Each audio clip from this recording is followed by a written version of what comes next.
La noche nos envuelve, la paz se acerca a cada hogar. Y en Radio Corazón le damos el espacio a la espiritualidad, en la búsqueda de la presencia de Dios en todas las cosas. Aquí comienza un nuevo capítulo de ejercicios espirituales en la vida diaria, bajo la metodología de San Ignacio de Loyola. Quiero volver a empezar con un corazón sencillo, como al principio te conocí, y recuperar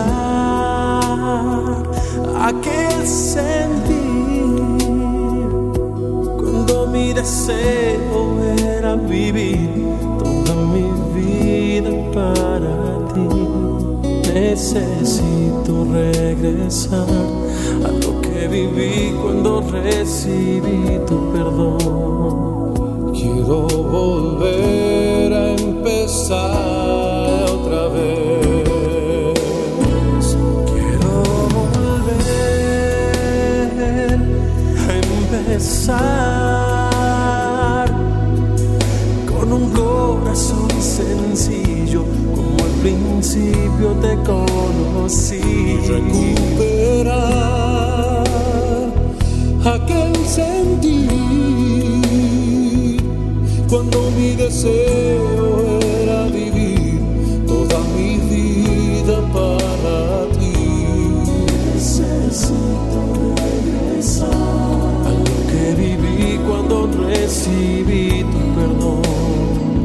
Quiero volver a empezar otra vez y volver a los tiempos de dulce comunión y revivir el fuego de nuestro primer amor. Necesito regresar a lo que viví cuando recibí tu perdón. Quiero volver a empezar otra vez.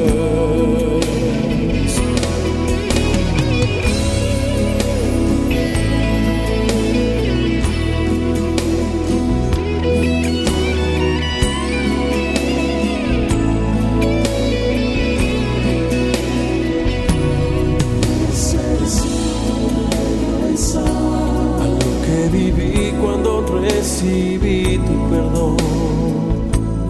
Continuamos recorriendo estos días de ejercicios espirituales.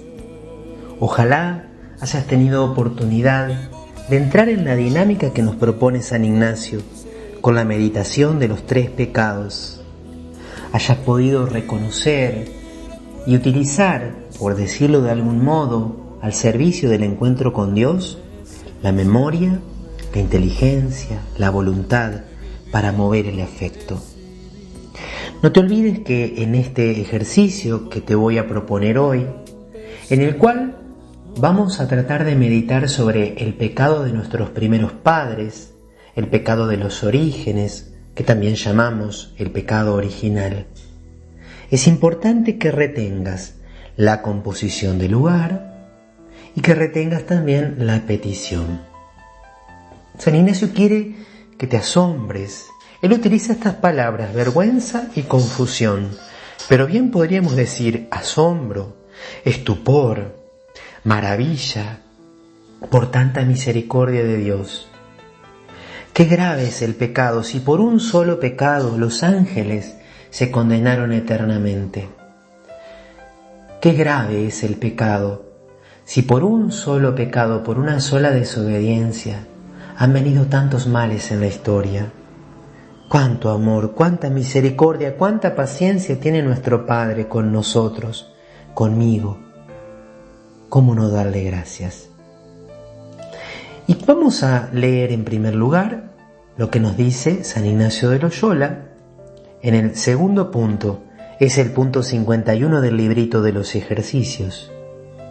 El segundo pecado a considerar, luego de haber hecho la oración preparatoria, la composición del lugar y la petición, es el pecado de Adán y Eva, ejercitando de nuevo las tres potencias.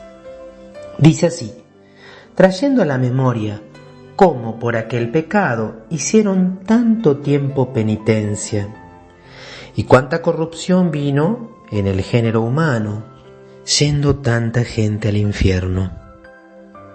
Digo, traer a la memoria el segundo pecado, el de nuestros primeros padres, recordando cómo después de que Adán fue creado en el campo de Damasco y puesto en el paraíso terrenal, y Eva fue creada de su costilla, aunque se les prohibió que comiesen del árbol de la ciencia, ellos comieron y asimismo pecaron.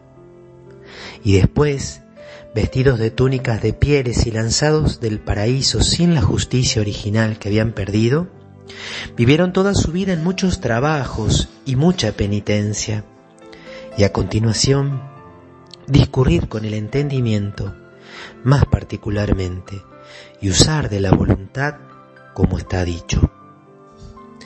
Para que podamos entrar mejor aún en la contemplación, te invito a que leamos el relato del pecado de los orígenes, que como sabes bien, está en el libro del Génesis, en el capítulo 3.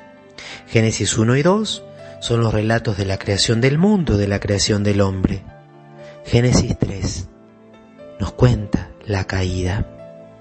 Claro que la comprensión del pecado original va a llegar en la Iglesia con el desarrollo de los textos del Nuevo Testamento, especialmente la carta a los Romanos, y en la reflexión teológica y de los concilios, luego de varios siglos. Pero vamos a Génesis capítulo 3. Te invito a que entres en esta meditación, que escuches este texto como si fuera la primera vez, y que lo escuches con corazón de niño, con alma de niño, porque si no nos hacemos como niños, no entraremos en el reino de los cielos. La serpiente era el más astuto de todos los animales del campo que el Señor Dios había hecho, y dijo a la mujer: ¿así que Dios les ordenó que no comieran de ningún árbol del jardín? La mujer le respondió: podemos comer los frutos de todos los árboles del jardín, pero respecto del árbol que está en medio del jardín, Dios nos ha dicho: no coman de él ni lo toquen, porque de lo contrario quedarán sujetos a la muerte. La serpiente dijo a la mujer: no morirán. Dios sabe muy bien que cuando ustedes coman de ese árbol, se les abrirán los ojos y serán como dioses, conocedores del bien y del mal. Cuando la mujer vio que el árbol era apetitoso para comer, agradable a la vista y deseable para adquirir discernimiento, tomó de su fruto y comió. Luego se lo dio a su marido, que estaba con ella, y él también comió. Entonces se abrieron los ojos de los dos y descubrieron que estaban desnudos. Por eso se hicieron unos taparrabos, entretejiendo hojas de higuera. Al oír la voz del Señor Dios, que se paseaba por el jardín, a la hora en que sopla la brisa, se ocultaron de él entre los árboles del jardín. Pero el Señor Dios llamó al hombre y le dijo: ¿dónde estás? Oí tus pasos por el jardín, respondió él, y tuve miedo porque estaba desnudo, por eso me escondí. Él replicó: ¿y quién te dijo que estaba desnudo? ¿Acaso has comido del árbol que yo te prohibí? El hombre respondió: la mujer que pusiste a mi lado me dio el fruto, y yo comí de él. El Señor Dios dijo a la mujer: ¿cómo hiciste semejante cosa? La mujer respondió: la serpiente me sedujo y comí. Y el Señor Dios dijo a la serpiente: por haber hecho esto, maldita seas entre todos los animales domésticos y entre todos los animales del campo. te arrastrarás sobre tu vientre y comerás polvo todos los días de tu vida. Pondré enemistad entre ti y la mujer, entre tu linaje y el suyo. Él te aplastará la cabeza y tú le acecharás el talón. Y el Señor Dios dijo a la mujer: multiplicaré los sufrimientos de tus embarazos, darás a luz a tus hijos con dolor. Sentirás atracción por tu marido, y él te dominará. Y dijo al hombre: porque hiciste caso a tu mujer y comiste del árbol que yo te prohibí, maldito sea el suelo por tu culpa. Con fatiga sacarás de él tu alimento todos los días de tu vida. Él te producirá cardos y espinos, y comerás la hierba del campo. Ganarás el pan con el sudor de tu frente, hasta que vuelvas a la tierra de donde fuiste sacado, porque eres polvo, y al polvo volverás. Es palabra de Dios, te alabamos, Señor. Si entramos en este texto con espíritu contemplativo, verdaderamente nos provoca un gran dolor. Cuánta belleza, cuánta armonía, cuánta luz había en el paraíso. El amor del Padre, del Hijo y del Espíritu Santo abrazaba la existencia de nuestros primeros padres. Eran totalmente felices. Y luego del pecado, toda esa belleza, toda esa armonía se desmoronó. La ruptura en la comunión y en la confianza con Dios instauró una serie de rupturas, de desórdenes, de grietas en el corazón del hombre y en la relación recíproca. Y esto lo vemos no solo en la Biblia, lo vemos en nuestras vidas. Decía Chesterton con su habitual humor: el pecado original es el dogma más fácil de demostrar. Basta mirarse al espejo, basta salir a la calle o volver a nuestra casa y visualizar cuánto nos cuesta estar bien, estar en paz, tener alegría. Cuántas rupturas, cuántas divisiones, cuántos momentos de oscuridad en nuestro propio interior.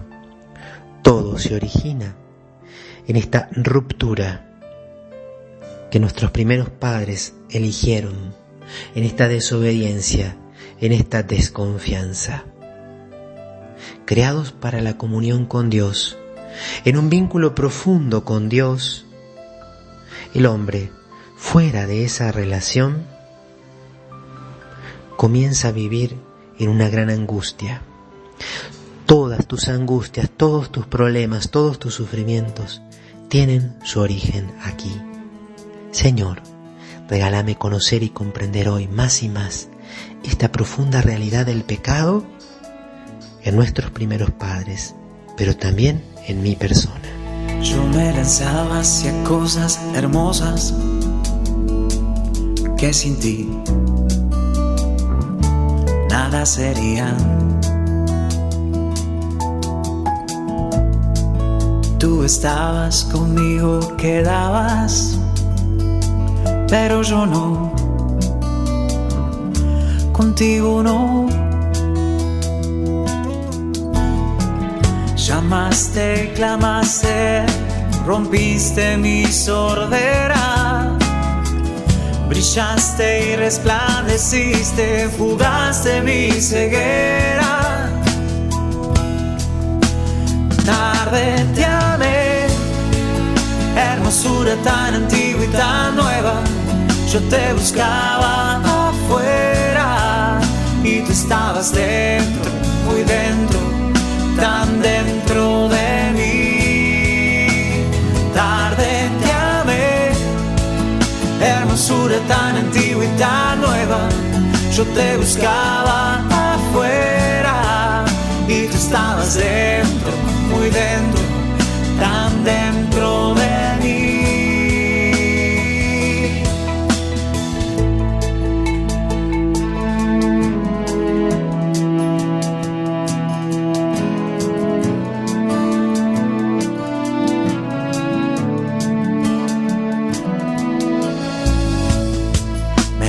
venían las cosas preciosas que sin ti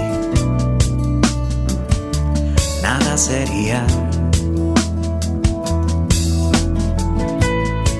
Y tú estabas conmigo, quedabas, pero yo no,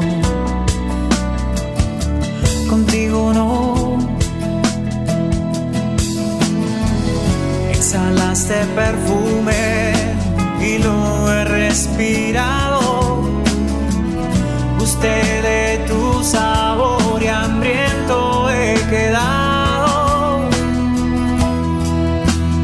Tarde te amé, hermosura tan antigua y tan nueva. Yo te buscaba afuera y tú estabas dentro, muy dentro, tan dentro de mí. Tarde te amé, hermosura tan antigua y tan nueva. Yo te buscaba afuera y tú estabas dentro, muy dentro, tan dentro de mí.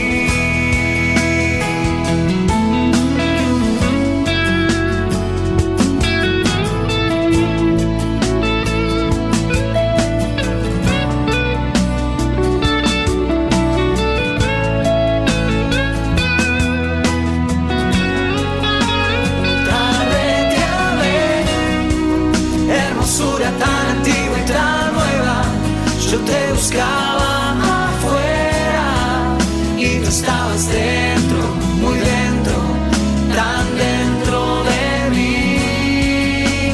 Tarde te amé, hermosura tan antigua y tan nueva, yo te buscaba afuera y tú estabas dentro, muy dentro, tan dentro de mí.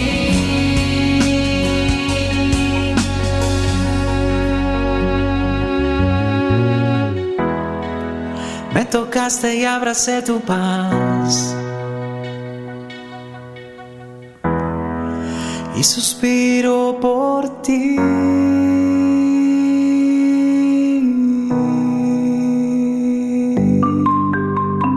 ¿Qué quiero de mi vida? ¿Qué es lo que deseo y anhelo?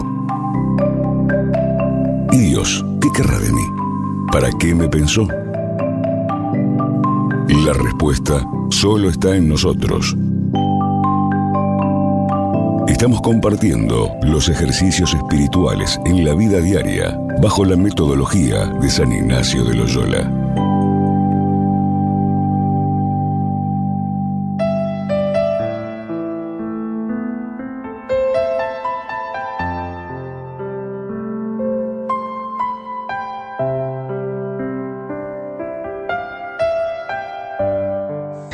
Y algo muy importante que todos nosotros debemos tener en cuenta cuando nos acercamos al misterio del pecado original es que en las Sagradas Escrituras este pecado aparece descrito con un lenguaje especial.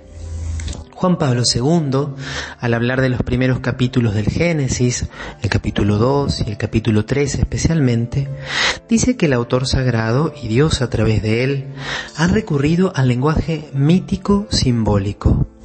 ¿Pero qué es esto del lenguaje mítico simbólico? ¿Significa que es simplemente un cuentito que en realidad no ocurrió? No. Las realidades profundas, las realidades trascendentes, las verdades más hondas de la antropología y del misterio de Dios, muchas veces se comprenden mejor con imágenes, con símbolos. Como por ejemplo en el Evangelio, cuántas veces Jesús recurre a los símbolos, recurre a las parábolas, nos habla de un pastor y sus ovejas, o a las alegorías como la vid y los sarmientos. El lenguaje simbólico en sus diversas expresiones dice muchísimo, pero nos tiene que quedar muy pero muy claro a todos los católicos, a todos los cristianos, que el relato de la caída, Génesis 3, utiliza un lenguaje hecho de imágenes, pero afirma un acontecimiento primordial, un hecho que tuvo lugar al comienzo de la historia del hombre. La revelación nos da la certeza de fe de que toda la historia humana está marcada por el pecado original libremente cometido por nuestros primeros padres. Hay entonces un hecho real al comienzo de la historia del hombre, pero que se nos transmite en un lenguaje hecho de imágenes. Por lo tanto, aquí no tiene demasiada importancia preguntarse dónde estaba ese árbol, de qué forma era ese árbol, qué fruto es el que tomó Eva, porque no es eso lo importante. El fruto es un símbolo de aquello que Eva quiso arrebatar. Y entonces, en este querer arrebatar, querer apropiarse, querer como usurpar, está la esencia del pecado. El catecismo entonces en el punto 396 nos dice que Dios creó al hombre a su imagen y lo estableció en su amistad. Criatura espiritual, el hombre no puede vivir esta amistad más que en la forma de libre sumisión a Dios. Dios quería amigos, no quería esclavos, no quería que el hombre lo amara, entre comillas, o le obedeciera como le obedece el águila, como le obedece el grillo, como le obedece el rinoceronte, que sí, siguen las leyes divinas, pero lo hacen de manera irracional y casi de manera automática e inconsciente. Dios, al crear a la persona humana, la establece en su amistad, y no hay amistad sin libertad. En el caso de Dios y del hombre, esta libertad era puesta a prueba porque el hombre era capaz de desobedecer. Para que la obediencia fuera verdadera, para que la amistad fuera verdadera, debía existir la posibilidad de rechazarla. Por eso le dice que no pueden comer del árbol del conocimiento del bien y del mal, porque el día que comieres de él, morirás sin remedio. Este árbol entonces evoca simbólicamente el límite infranqueable que el hombre en cuanto criatura debe reconocer libremente y respetar con confianza. Aquí aparece una palabra clave, la confianza. El hombre en el paraíso fue puesto en una situación de amistad y era invitado a creer, a confiar de que podía comer de todos los árboles del jardín, que Dios era bueno, pero que no debía traspasar un límite. Esto también lo experimentamos nosotros. Hay una voz en nuestro interior, hay una verdad en nuestra conciencia que nos recuerda de que la libertad humana no es absoluta, de que no podemos hacer, decir cualquier cosa y de que, en cambio, si así lo hacemos, corre riesgo nuestra vida. Nuestra libertad, entonces, la concebimos así nosotros mismos como una libertad finita, pero algunas veces nos olvidamos y este olvido se da, así lo dice el texto, por el influjo del tentador. En nuestro caso también se da ya por las consecuencias del pecado de nuestros primeros padres, en ellos por el influjo del tentador, que simbólicamente es allí descrito bajo la imagen de la serpiente. El hombre depende del Creador, está sometido a las leyes de la creación y a las normas morales que regulan el uso de la libertad. Y entonces, ¿en qué consiste el primer pecado? El hombre, tentado por el diablo, dejó morir en su corazón la confianza hacia su Creador y, abusando de su libertad, desobedeció el mandamiento de Dios. En esto consistió el primer pecado. En adelante todo pecado será una desobediencia a Dios y una falta de confianza en su bondad. Dos palabras claves: desobediencia y desconfianza. Falta de confianza en su bondad, en el fondo, es como pensar que Dios es malo, que Dios no me ama, que Dios no quiere mi bien, que Dios es un Dios celoso, un Dios distante, que me quiere oprimido, que me quiere sometido, que no me quiere libre y pleno. Y así, entonces, ¿cómo no reconocernos también a nosotros mismos? Entrar en el relato nos permite recordar tantas tentaciones y tantas caídas. Incluso recordar momentos de nuestra existencia donde estábamos bien, donde estábamos en armonía con Dios, donde experimentábamos paz y donde decíamos, no, nunca más me voy a alejar del Señor, y sin embargo vino una tentación y ¡zas!, de cabeza al suelo. En este pecado, el hombre, dice el catecismo, bellamente y profundamente, se prefirió a sí mismo en lugar de Dios, y por ello despreció a Dios. Hizo elección de sí mismo contra Dios, contra las exigencias de su estado de criatura, y por lo tanto contra su propio bien. Eligió el bien finito, se eligió a sí mismo, rechazando el bien infinito, el amor infinito, la verdad infinita. Este hombre, constituido en un estado de santidad, estaba destinado a ser plenamente divinizado por Dios en la gloria. Dios le iba a regalar esa total divinización que llegaba con la encarnación del Verbo, que llegaría a través del bautismo y que sería plena en la escatología, en la plenitud de los tiempos. ¿Cuál es entonces la falta del hombre que por la seducción del diablo quiso ser como Dios, pero sin Dios, antes que Dios y no según Dios? No quiso recibir la divinización como una gracia gratuita, quiso arrebatarla por sí mismo, como en algunos mitos antiguos, como el mito de Prometeo, que arrebata el fuego a los dioses, que desafía a la divinidad. Así se nos relata también que Eva y luego también Adán usurpan, roban algo que Dios en su amor tenía pensado darles. Fue también en cierta manera un pecado de impaciencia. ¿Cuántas veces nosotros pecamos por impacientes? La Escritura muestra las consecuencias dramáticas de esta primera desobediencia. Adán y Eva pierden inmediatamente la gracia de la santidad original.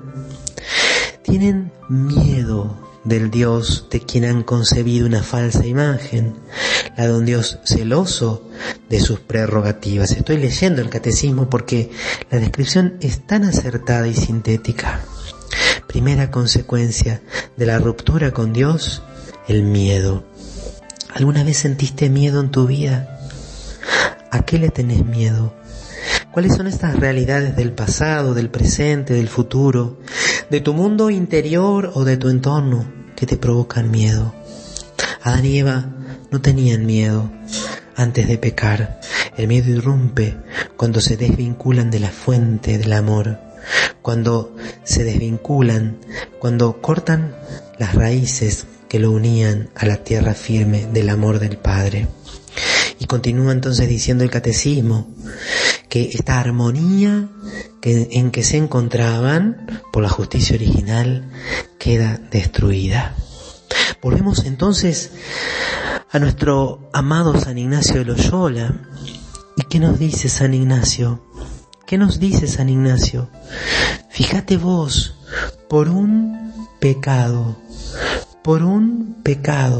nuestros primeros padres perdieron todo. Y ahora, nosotros, por tantos pecados, no hemos sido castigados.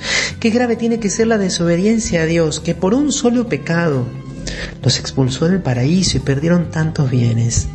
Cuánta misericordia tiene el Señor con nosotros, que hoy, aquí, ahora, nos sigue dando nuevas oportunidades. Dale gracias al Señor por su paciencia. Tú conoces la dureza en mi sentir y la terquedad que hay en mi corazón. Son las cosas que me alejaron de ti, Señor.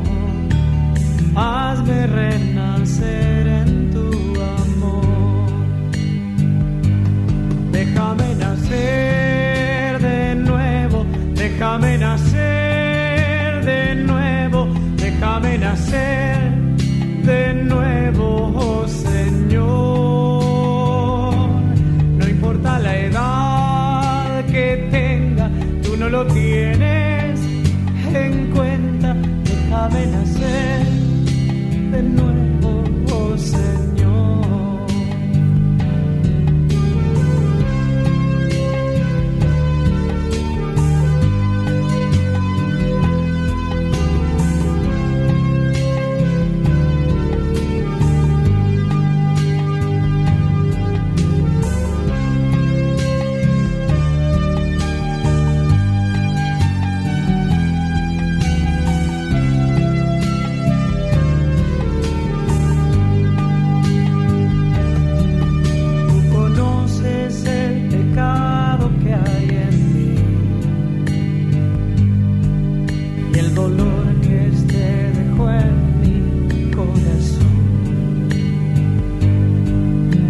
causado. Vuelvo a ti, Señor, dame vida nueva con tu amor. Déjame nacer de nuevo, déjame nacer de nuevo, déjame nacer de nuevo, oh Señor. No importa la edad. Estamos compartiendo un nuevo capítulo de ejercicios espirituales en la vida diaria, bajo la metodología de San Ignacio de Loyola. El pecado de los orígenes, el pecado de nuestros primeros padres, sucedió al inicio de la historia y ha dejado consecuencias tremendas para todos los hombres, como nos hacía ver San Ignacio.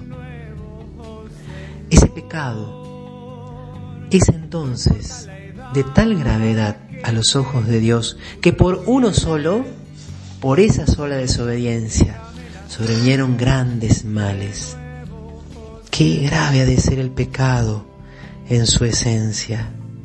Qué grande para que Dios permita que su plan de amor, que ese plan bellísimo, plasmado en el paraíso, pareciera distorsionarse. Claro que Él iba a realizar la redención, pero es muy importante que nos detengamos a considerar estas realidades, sobre todo porque están vigentes hoy en mí. Descubrir en el proceso de la tentación de Eva y de Adán tantas cosas que me pasan, que te pasan, que nos pasan a nosotros, aquí y ahora. ¿Por qué no tenemos armonía interior? ¿Por qué a veces nuestra inteligencia va para un lado, nuestra imaginación para otra, nuestros afectos se desparraman, se disuelven, se contraen? Nuestro cuerpo, tantas veces, lejos de ser un espacio de santidad, parece que nos aleja del Padre. Y al principio no era así, iba a decir Cristo en el diálogo con los fariseos, más adelante en los santos evangelios. La armonía en que se encontraban por la justicia original queda destruida. Se va a romper todo aquello que estaba en un perfecto equilibrio. Por eso el dominio de las facultades espirituales del alma sobre el cuerpo se quiebra. Así aparece el miedo, así aparece la vergüenza. ¿Qué es el miedo y la vergüenza sino como esta ruptura interior? Sentirnos incómodos, sentirnos como fuera de lugar, sentirnos como desubicados. También la unión entre el hombre y la mujer es sometida a tensiones. Cuando en el capítulo 2 se nos narra el momento en que Adán ve por primera vez a Eva, surge de sus labios un grito de alegría. Dice Juan Pablo II, la primera fiesta de la historia de la humanidad acontece allí.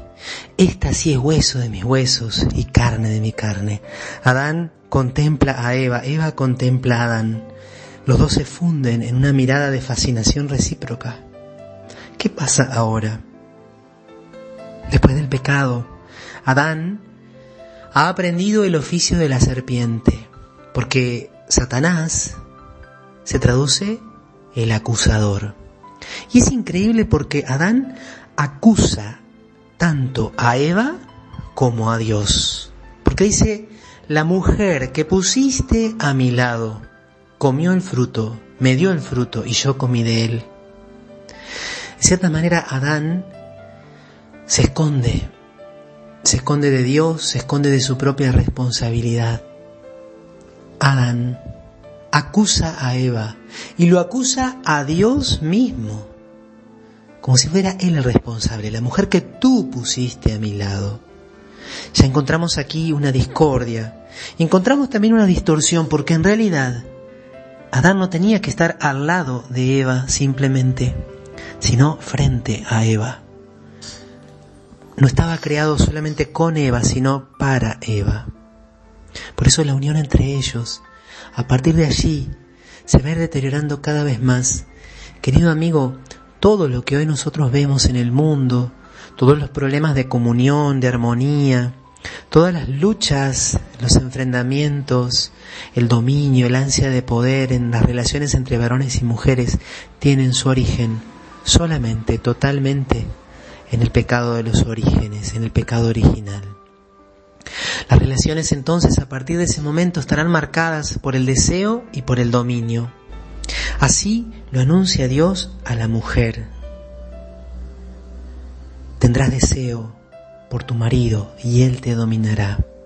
Pero nos tiene que quedar muy claro que él te dominará no es un mandato de Dios. Dios simplemente anuncia, describe lo que ha de ocurrir, y todo como fruto de la ruptura original, de la ruptura de la alianza. También la armonía con la creación se rompe. La creación visible se hace para el hombre extraña y hostil. La tierra te dará cardos y espinos. El trabajo, la transformación del mundo, el cultivo de la tierra se volverá una empresa muy pero muy difícil. A causa del hombre, la creación también es sometida a la servidumbre de la corrupción. Por eso San Pablo va a decir en la carta a los Romanos que la creación entera gime como en dolores de parto, anhelando ser redimida. Y por último, la consecuencia más tremenda de esta desobediencia original es la muerte. Lo que Dios había dicho, si comen de él morirán, y que el demonio había dicho, no van a morir, se realizó. El hombre volverá al polvo del que fue formado, como le dice Dios a Adán. La muerte ingresa en la historia de la humanidad. Quizás has tenido hace poco la pérdida de un ser querido, la muerte de un familiar, de tu papá, de tu abuelo, de un conocido. Cuánta angustia, cuánta tristeza nos provoca la desaparición física de los que amamos. Todo ese dolor, toda esa angustia no eran parte del plan original de Dios. Todo esto es consecuencia de esta primerísima desobediencia. Por lo tanto, y volviendo a la reflexión de Ignacio, qué grave ha de ser el pecado a los ojos de Dios, para que Él permita que su creación hermosísima se vea así de dañada. Y desde este primer pecado, una verdadera invasión del pecado inunda el mundo. Caín mata a Abel, el hombre se corrompe, como nos anuncia, como describe el libro del Génesis, en el capítulo 6, y también la carta a los Romanos. El pecado se manifiesta en la historia de Israel como infidelidades de este pueblo amadísimo por Dios. También luego de Cristo, los cristianos tantas veces fracasamos en el amor, y por eso la carta a los Corintios es como esta fuerte llamada a la conversión de aquellos que ya han asumido a Cristo, pero también en el Apocalipsis, las 7 cartas que escribe a las 7 iglesias son llamados a la conversión. El pecado entonces está en todos los seres humanos, y en nosotros experimentamos la fragilidad. Todos hemos sido tocados por este pecado, estamos heridos. Se transmite de generación en generación de un modo misterioso, porque el que lo cometió el pecado, Adán, era como la cabeza de un único cuerpo. Como Cristo, nuevo Adán, será la cabeza del nuevo cuerpo de esta humanidad redimida, en la cual Él es aquel que dirige todo. Pero entonces, ¿cómo se manifiesta en mí? ¿Cómo se manifiesta en vos? ¿Estamos totalmente corrompidos? No, eso es una herejía. El hombre no está totalmente corrompido, pero sí está herido. Afirmar que el hombre no está herido es también una herejía. El hombre está tocado por la concupiscencia, la inclinación al mal. La Escritura va a hablar de la triple concupiscencia. ¿Cómo no quedarnos aquí contemplando y en oración? ¿Cómo no darle gracias al Señor que nos revela estas cosas? ¿Cuánto nos ayuda a saber que estamos bajo el influjo de la triple concupiscencia? ¿Cuánto nos ayuda a saber que para alcanzar la victoria hemos de luchar, pero sobre todo que el Señor no se quedó de brazos cruzados? El Señor vino a nuestro rescate. El Señor nos ha anunciado la salvación, y para rescatarnos y para conquistarnos ha muerto en la cruz. Por eso, Contemplar en realidad el pecado hoy en estos ejercicios, además de darnos mucha luz sobre nuestra propia vida concreta, por qué estamos heridos, por qué estamos dañados, por qué estamos complicados, también nos quiere llevar a poder agradecer. Señor, cuánta paciencia has tenido conmigo. Múltiples veces te abandoné, me alejé de ti y me has vuelto a recibir. Me has esperado, me has rescatado como buen pastor. Gracias, Señor. Termina tus ejercicios diciéndole a Jesús que te tome de la mano, que nunca permita que el pecado, que la conciencia del pecado, que la experiencia del pecado te aplaste, sino que sea como una especie de trampolín, tocar fondo para volver a impulsarte hacia las alturas. Quiero volver a empezar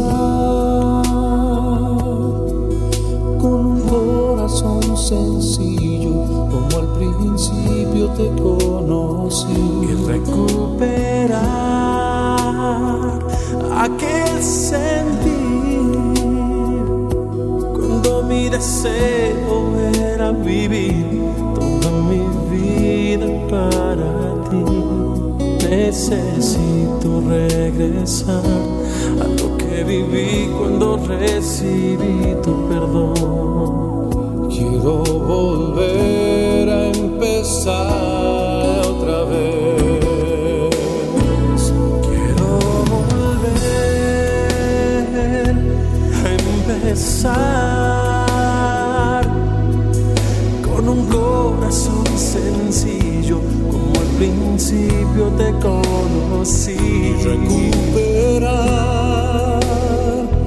aquel sentir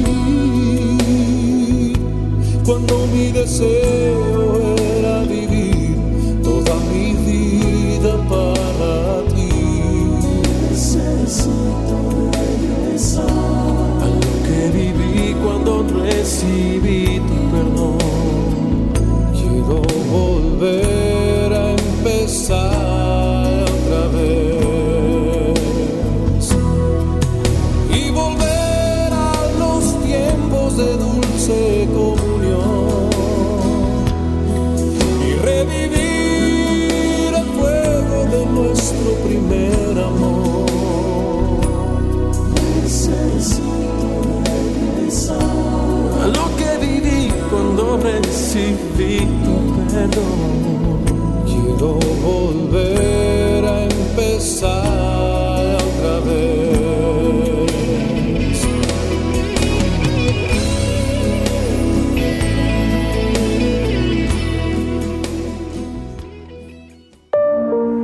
Compartimos un capítulo más de los ejercicios espirituales en la vida diaria, bajo la metodología de San Ignacio de Loyola. Nos reencontramos en el próximo capítulo. Hasta entonces.